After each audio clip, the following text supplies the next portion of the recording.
We've got some news just coming in, actually, that the Salomon Brothers building in New York, right in the heart of Manhattan, has also collapsed.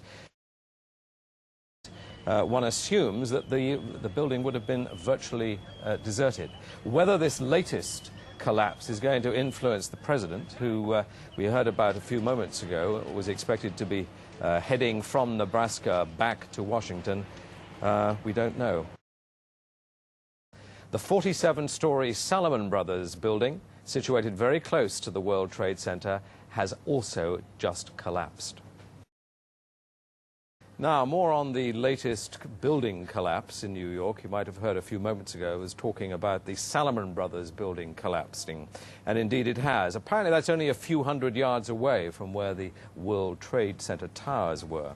And it seems that this was not a result of a new attack. It was because the building had been weakened during this morning's attacks. As you can see behind me, the Trade Center appears to be still burning. We see these huge clouds of smoke and ash, and we know that behind that there's an empty piece of what was a very familiar New York skyline, a symbol of the financial prosperity of this city. It's now, some 8 hours since the attacks. Is there any estimate yet available of the number of casualties in the World Trade Center?